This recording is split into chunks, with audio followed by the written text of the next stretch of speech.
You press the conference.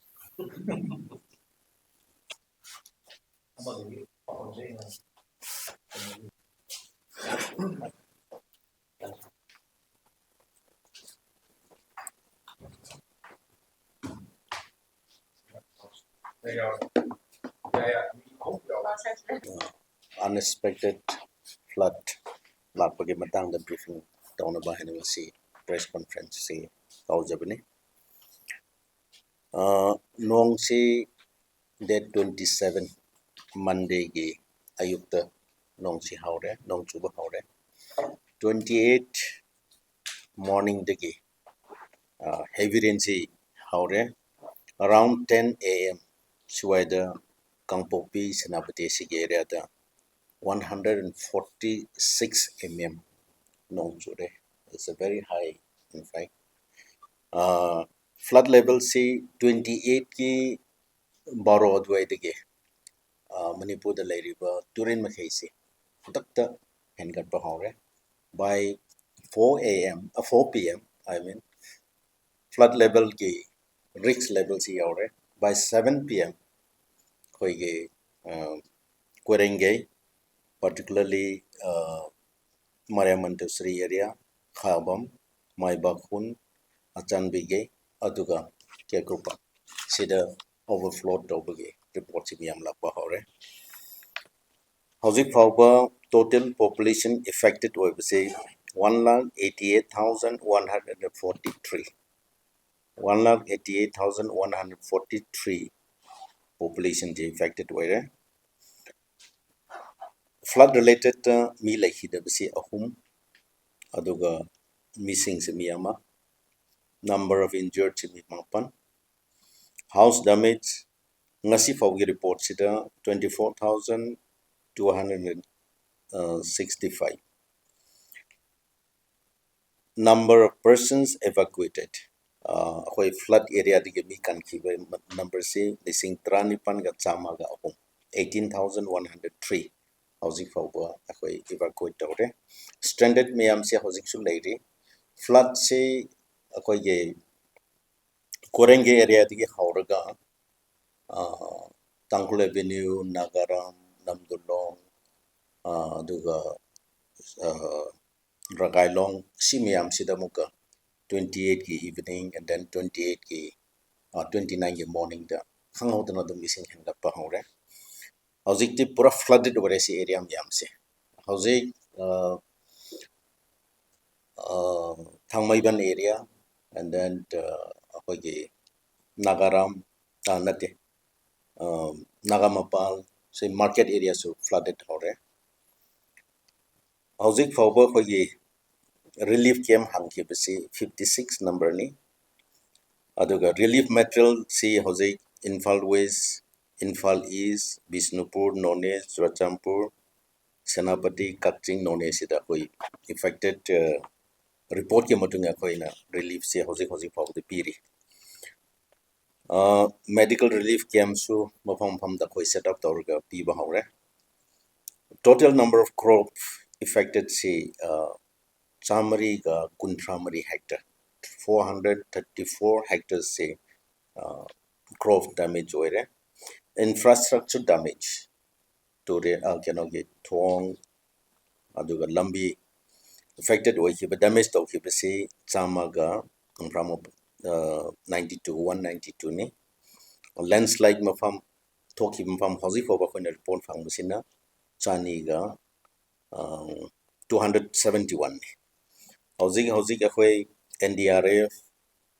mapandigi kausile ngarang timani su thungre koi madagi aduga army air force navy miyamsu akhoi mateng piri evacuation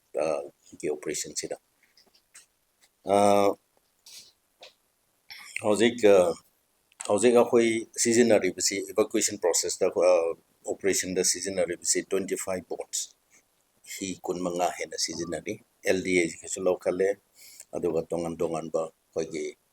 private ki locale muru wena NDRF ka SDRF ki army ki sum seasonary ga moi volunteers mayam local ki volunteers mayam su yauraga Army, NDRF, SDRF mayamna operation rescue operation da hojik kanna chathari ngarang morning digi hauraga ngasi hojik so dum chathadum leire standard mayam su leire standard ki report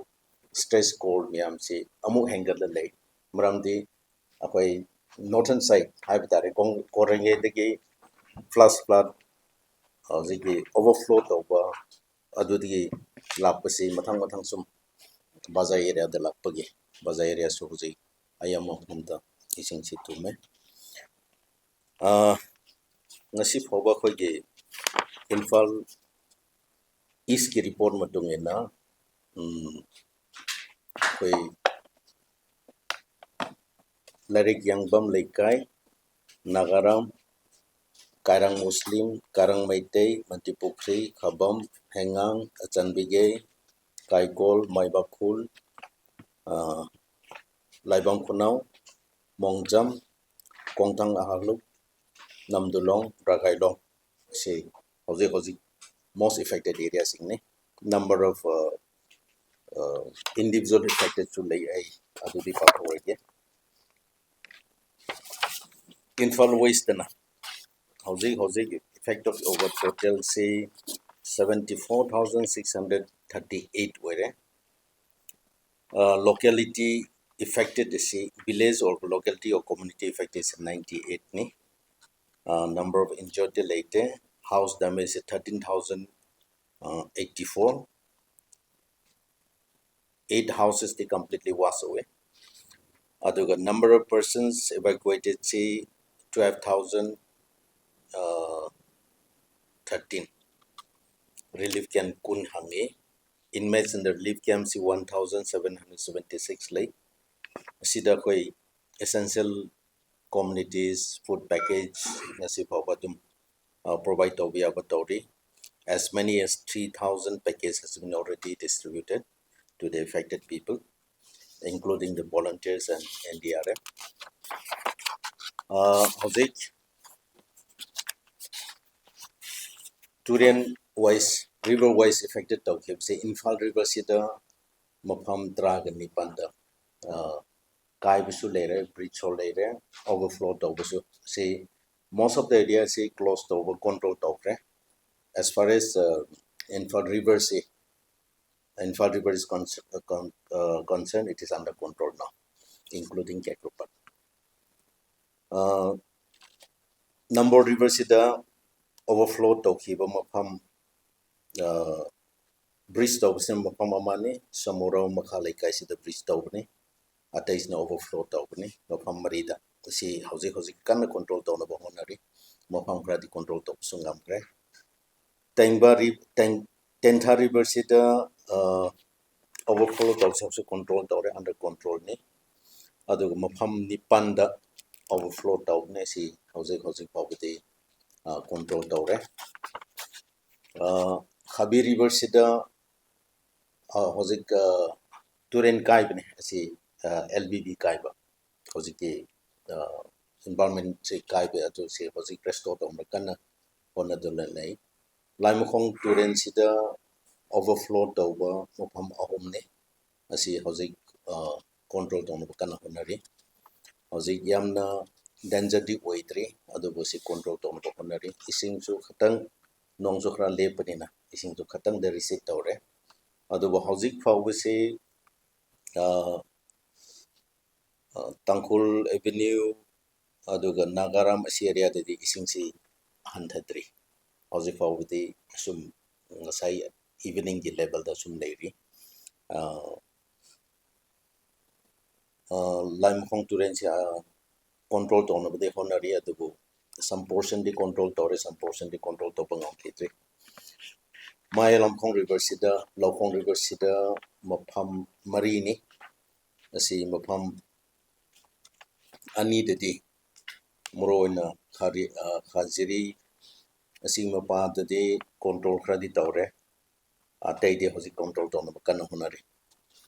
aduga number turen maglang number turen sida mafam mangani hoi temporary oina mafam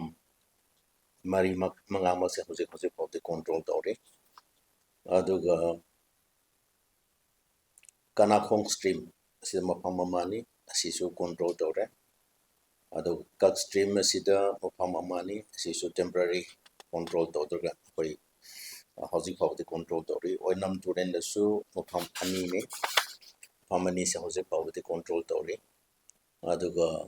Khuzai Rock River sidasu mafam ani ne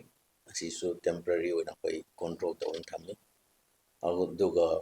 Khongjau Rock River asida mafam ama sumaina koina department digi officers digi phangba matungina student tongan tongan student adu makai bu kolpa miyam se koi ngasi phawbudi sumaina control to pham ayamba leire mafam khajitang oire control to ngam khitriba adu bo hozik su lepti 24/7 akoi thabak tawri bane control to na bahonari aduga really khogi flood fighting metals ngasi phawba pi khibase empty cement bag say 91,800 pikre bamboo asina 74 bamboo chata isina 1,630 ngasi pawba se koi flood metal on the pire metal de hosi pawba di fully prepared ni any lekai da jarka leib se pin ngai hosi pode koi sem sarga thamya se miyam dai hang jabni aduga hosi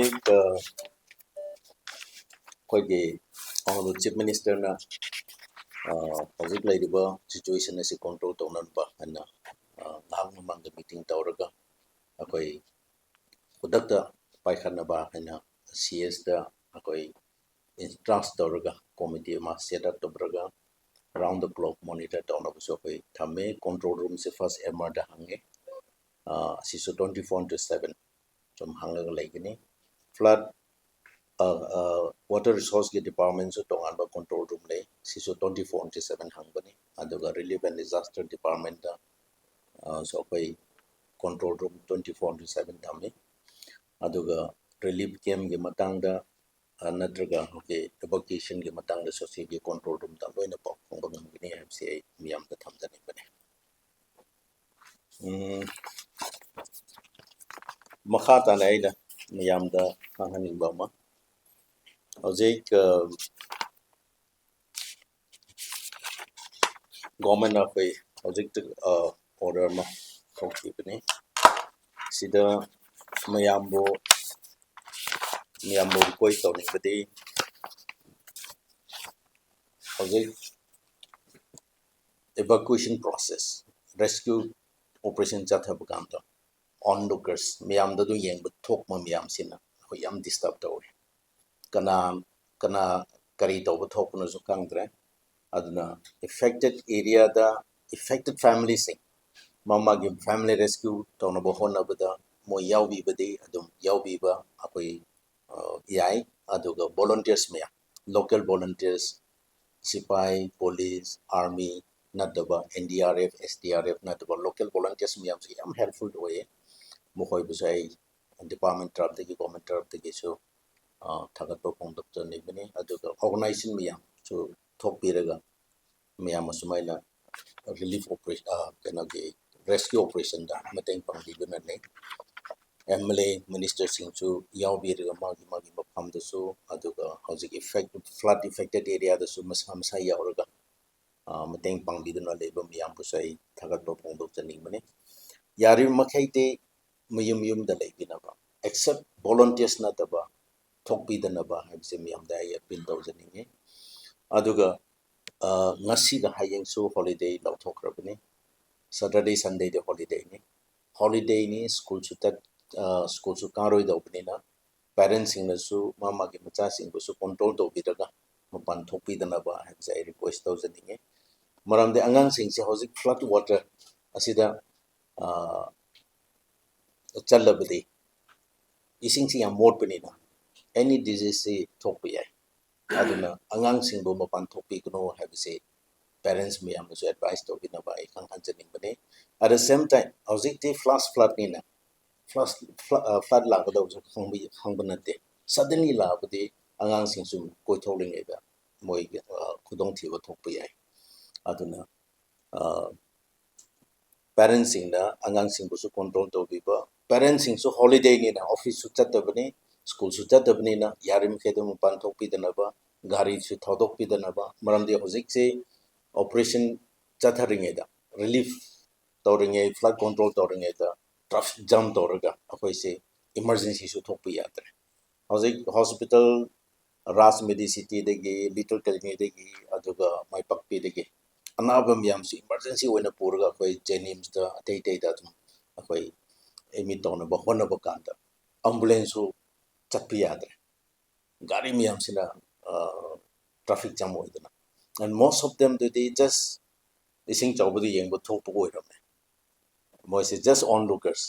mateng pi su nataba but gari thodo agadum yengbo ina thokpa kanda emergency ki thabang miyam se apan biyam last 2 days thokre aduna miyam dai prajam miyam da appeal tawning badi yari mkhe thokpi bigno except for emergency case or natragana volunteer oina thuaga mateng piba natana atopati le yumda dum lebiyo so that hoi department na hoi rescue operation chathaba kanda apan ba bidanaba ana yek leiba hospital da leiba singbo hoina hospital ama da ship tawba kanda yamna apan ba pi ngasi ngarang hing tawba whole night hoi the monitor taw leibni on of cm yauna affected areas me hamda chala ga yeng bani adu even akhoi ye honorable cm bi convoy shu akhoi ge sho to standard to ra khoi gari me am se dum pala le re maramdi kha ho the nation si thum to ra ori bo khoi na boc awang boc da aji naga nala se overflow mo to ra pakanda gari si chapi yadra gari me am da du pala le re adu khoi si thok pu su ya da ba chang pu su ya da ba adu anaba sing pu thok pa kanda so du apam da pi ga aduna public miyam ba ay appeal tawjani bani yari makhe thok pi gno indoor da dum yum da dum leibiyo akhoi government na to form thok pa da mateng pi ba ya ba akhoi na haibu in view ha sim miyam dai appeal tawjani ge aduga hojik se khanghodra ising se du flood muk lak pani na hojik ki bazar area su leira hotel da leiba guest miyam su palan leiri hojik flood area da light pi ba kanda yam danger oi bi light chu pi dre light pi da bani na mobile miyam se battery se later have a complaint miyam lei ngarang lahan cho koi di hype ne du bo miyam da di pau thung da bo mal mobile battery khatang leire su save to bi call yam to bi no adu bo hoi rescue team board dum lakpa kanda lei habisi signal pina mo ye mobile ge light on to bi light on to ra de khoi mi leire khangani adu ere de khoi loudspeaker gauraga sumaina advice pi gini standard miyam sigi damak tasu akhoi respective dc degi essential food items drinking water food package akhoi pi gini ngasi su pi na honabne ngasa haibugumna mi se yengba thokpra kari thokpra kanana kari no khangdre food package pi ngai kanana pi do no kanada pi roi do no su bhammen ta dre aduna pura jamla ore ngasi se aduna hayeng de gedi mayam thokpi dana ba except volunteers and those who are involved in rescuing operations akhoi thokpa kanda standard mayam se mobile se light leitrabadi tos laira keno light se on to be night time already daytime orasu tos light orasu hoi mathakta leibe singse dum on torga dum flash to be ready rescue team se khangte adumaina signal pi banaba hauze isho chanbidana ising se khara khara di hantagni khalli ngasi nong chubidradi hai nong chubidradi ayamba dum receive tawni khalli adubo hauze chak thonaba ising leitre have complaint yam di lakre aduna apai essential oiba commodity food items di adum sustain tawna bade khoi pigni adubo kana gi yumda kana le habse ko khangtre adu moina signal pidrati apai khangloi daw binena signal bibina ba habse niyam du ai khanglan jabane aduga apai ngasai gi meeting sida hauze flood se loi khrobusu health issue si miyam thokya aduna medical department so koi si prepare tona ba haikre drinking water si most of the students ising thakpu yadre auji private tanker sing su ising low from si low yadre adubo government na PhD site ge hoi reserve to ba mafam khradi lei asi prompata aduga khoge kangla da ado atop top mafam da koi PhD what day akhoi ngasi numit khradi sustain present tawbani lambi kai hebo khoki miam so khoi restore tawre National Highway 37 so restore tawre National Highway 2 so restore tawre adon miam na panic oi bi no habisi so miam dai khang jabani 24/7 akhoi service tharaga lambi thong kai bi miam so temporary oina essential committees pura piana ba aside akhoi sem saraga lei habisi miam dai khang janing bane aduga any information loaning ba miam sin su akhoi sida number su leire akhoi noi miam da so ipizage si anytime call to biraga 24 hours adum control room de dum information loan ba lekini any problem moina hangning ba kari to haning ba habsi haibi radi akhoi nodal officer in Imphal West to su east to su atuga Chingi district in effect over mroina Kangpokpi Senapati Churachandpur Ukhrut hauzik Jiribam the su flood topagi power lai adu so akhoi monitor tawri any preparation any situation se akhoi face tona ba prepare tawra lai yamna panic ti oi bigno adubu miam cooperation bi biraga akhoi hauzik hudong thiba flood khangho don thoki bise akhoi ngamna bo na sia bise miam dai sumana appeal tawzarga aigi side ge kha brief tawlen ba sini tagachat hauzik tawbde akhoi khanadi khanare but akhoi situation khatang yengki ge ngasi diga dum receipt tawkradi state disaster hana law thok pu maksidi akhoi situation matung ena akhoi law thong ngai su hon age ado hafta khra gi momang de land ta khi be effect taw khi bu mayam se asidi akhoi pazana review tawre akhoi ACS akhoi ge level de ge ACS ge level de ge report compile tawra center to su thakre akhoi relief khra piba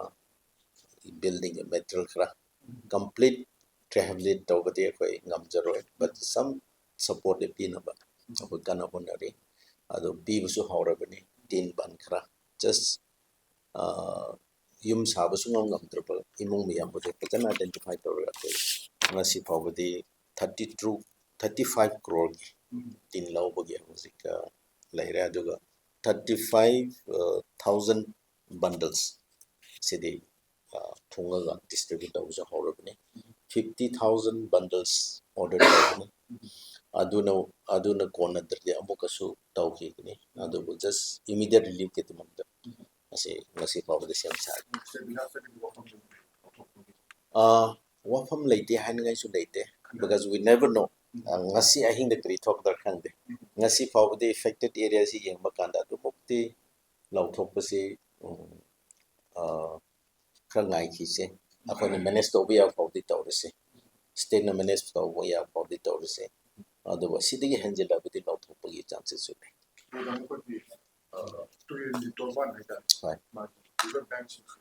no from number of risk area vulnerable area have the physic a of handy but akhoi 2019 da similar situation thokiba matungda honorable chief minister kanna honaraga koigi center degi akhoi during the urban sembage environment sembage with board piling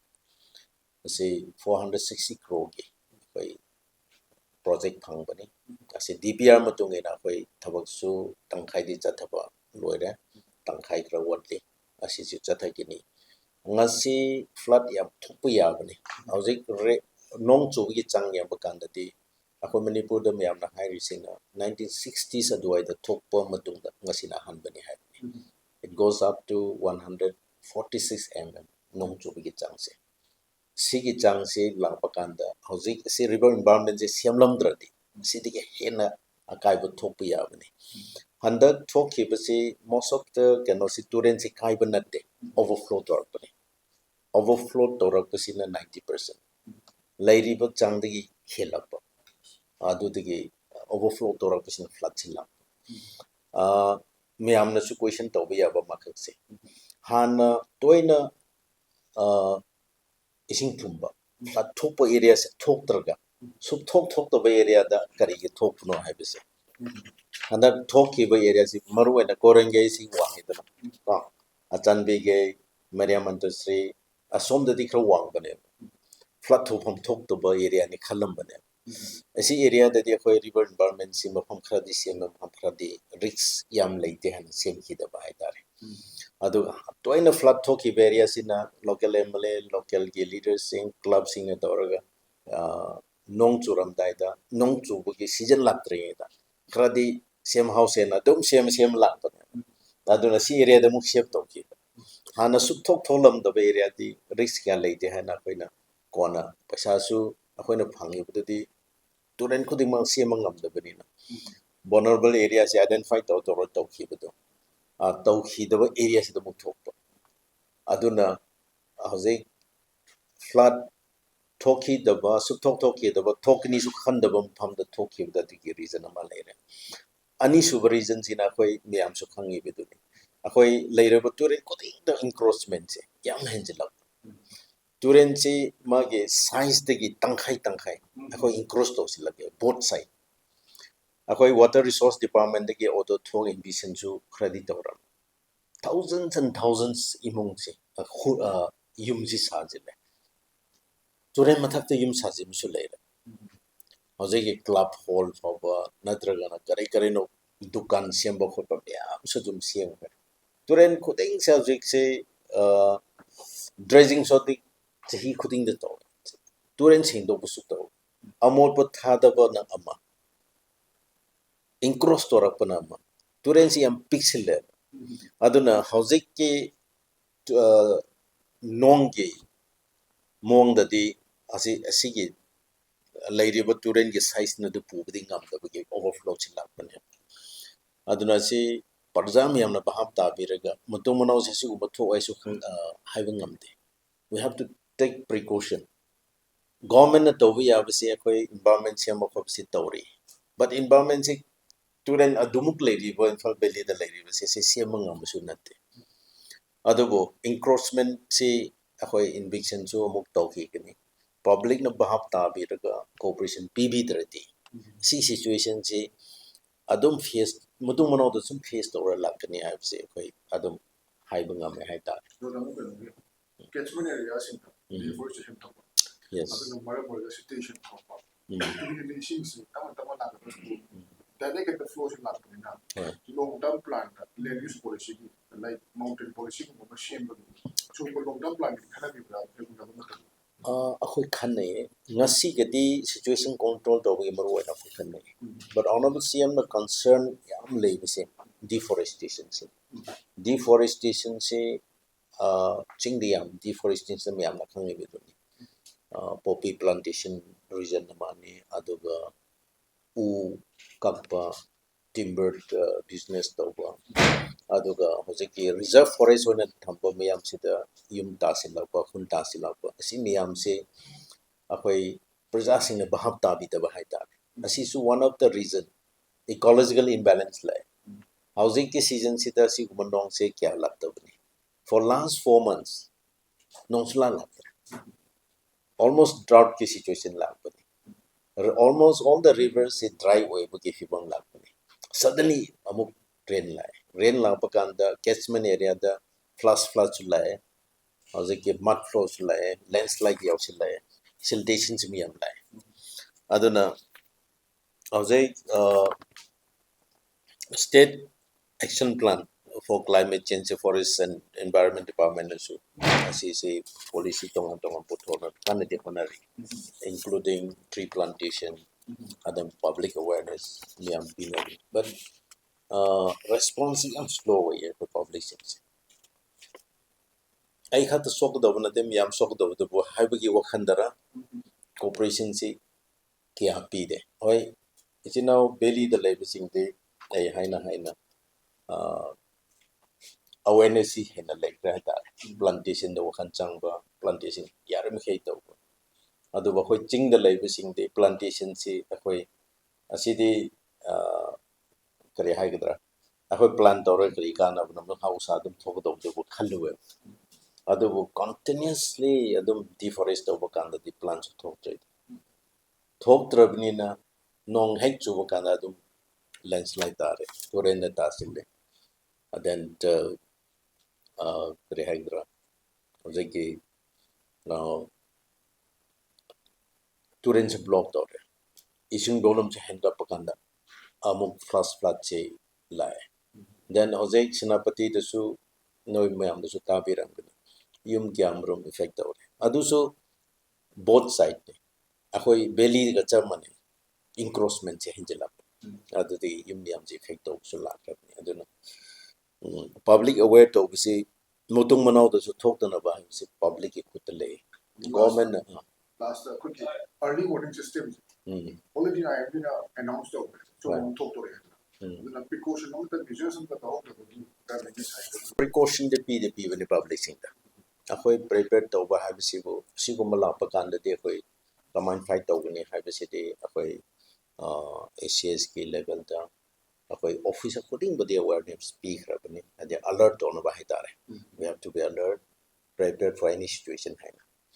adu bo simukte lakni hade expect di toram de hitare ade river si overflow to bugi wakhan de khoi adu mukte leram da bani da sengna ha bakande adu bo turen karagida no kai biya ba che adu ai de khoi se concentrate kha to adu bo turen di kya kai dre overflow to rak kre han kai bom pham de kai dre one of the reason may be korenge from the upper side have that akhoi akan ba action de law no ga de khoi decision le drainage fazana thambi da ba aduga turenching cross to rakpa side khoi serious action law natra de khoi mayam madam wagni government bu blame pi bana arai bani mayam do wa do ri bani